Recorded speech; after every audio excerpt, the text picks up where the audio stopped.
E na palestra de hoje, promovida pelo Instituto Tomodachi, eu estou com o secretário de RH da Prefeitura Municipal de Maringá. O que o senhor está absorvendo com essa palestra? Eu tomei uma aula sobre o Japão. Eu morei no Japão exatamente no boom, quando o Japão estava na sua pujança financeira, vamos dizer assim.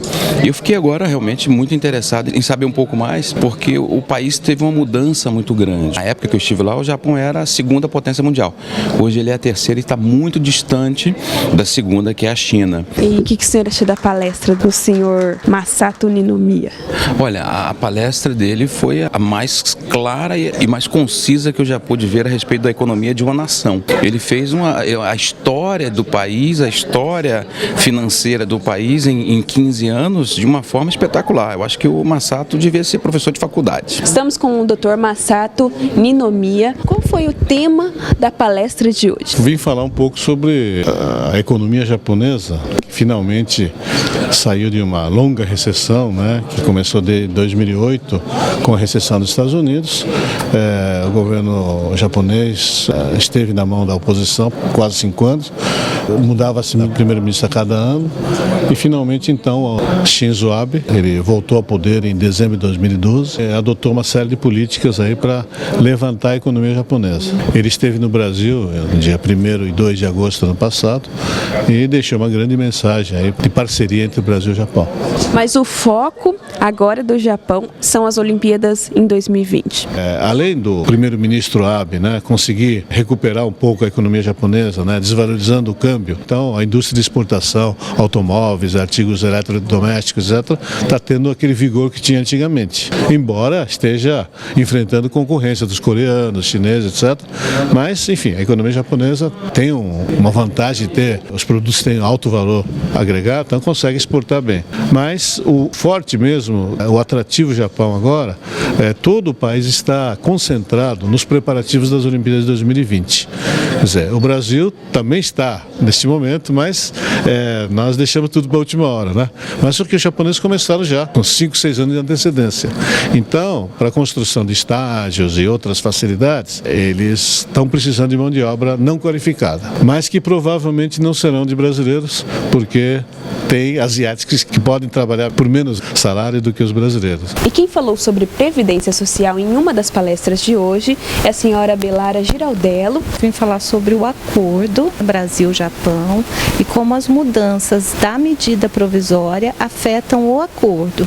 Então, como houve alteração nas regras de pensão por morte, automaticamente essas regras também valerão para o acordo. Então, todas as alterações na pensão passam a valer também no acordo Brasil-Japão. Então, a questão da carência, 24 meses de carência agora. Então, vai valer também para o acordo. A questão do valor, agora é 50% mais 10% por dependente, limitado a 100%. Então, também vale para o acordo. A questão do casamento, 2 anos de casamento ou de união estável.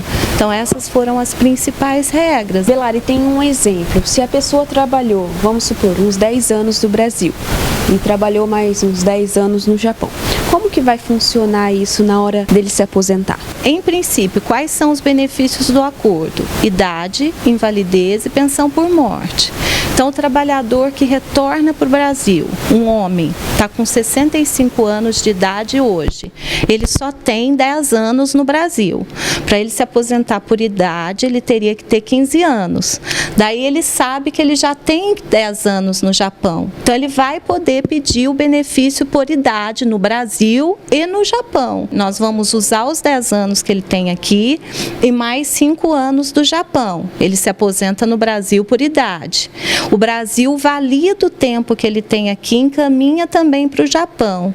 O Japão vai analisar o direito dele lá também, considerando as regras do Japão. Então, o acordo é para isso, é para ajudar aquele trabalhador que não teria direito se fosse olhado o tempo de um único país. O tempo dos 2 países, um vai complementar o outro para garantir o direito dele num país e no outro, considerando a regra de cada um. Então, é para para isso que funciona o acordo, mas deixando claro que acordo Brasil-Japão são só 3 benefícios, por idade, então o homem tem que ter 65 anos e 15 anos de contribuição e a mulher 60 anos e pelo menos 15 anos de contribuição. Invalidez tem que ter 12 contribuições e qualidade de segurado e a pensão por morte que é para os dependentes. Para a área é muito bom, né, porque fala a respeito de direito previdenciário, que na verdade é uma coisa interessante para todo mundo, né, mesmo para os mais novos que ainda contribuem, até quanto os mais velhos que recebem os benefícios, né. Você defende causas assim? Eu faço pedido de aposentadoria, auxílio-doença, esse tipo de situação acontece bastante no escritório. E ela trouxe, inclusive, novas regras também da Previdência. Isso acrescenta muito no seu trabalho? Acrescenta muito porque a gente tem essa intenção de trabalhar com pessoas do Brasil e Japão, então isso é uma coisa que acaba ajudando muito. Tem também um balcão de consulta com o advogado. Quem procurar o senhor vai ter explicações sobre o quê?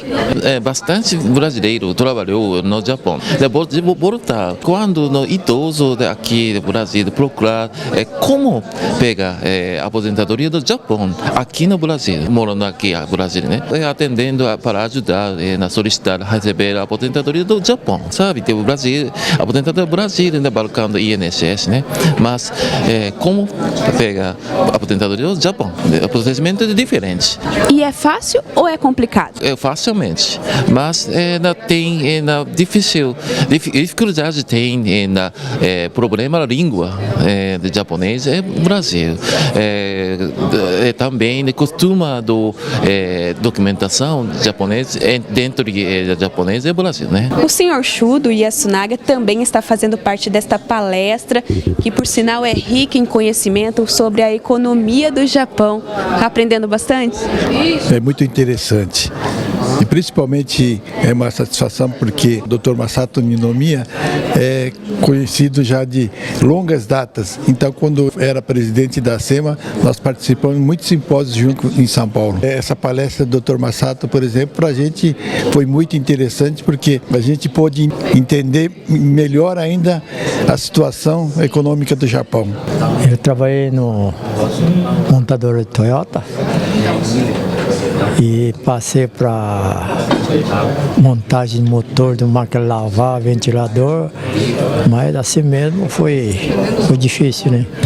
10 anos que estive lá, praticamente mudou bastante, né? O Claudio Suzuki é presidente do Instituto Tomodachi e hoje teve 2 palestras realizadas pela CIAT, que inclusive acrescentaram muito para os integrantes e também para a diretoria do Instituto Tomodachi.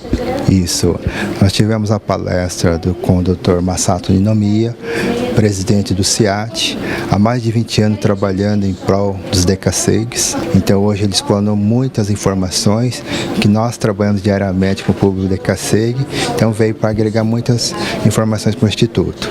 A dona Belara, funcionária do INSS, ela é especializada na Previdência Brasil-Japão e Brasil e Portugal. Então ela veio trazer informações atualizadas para os nossos presentes aqui e para a nossa diretoria.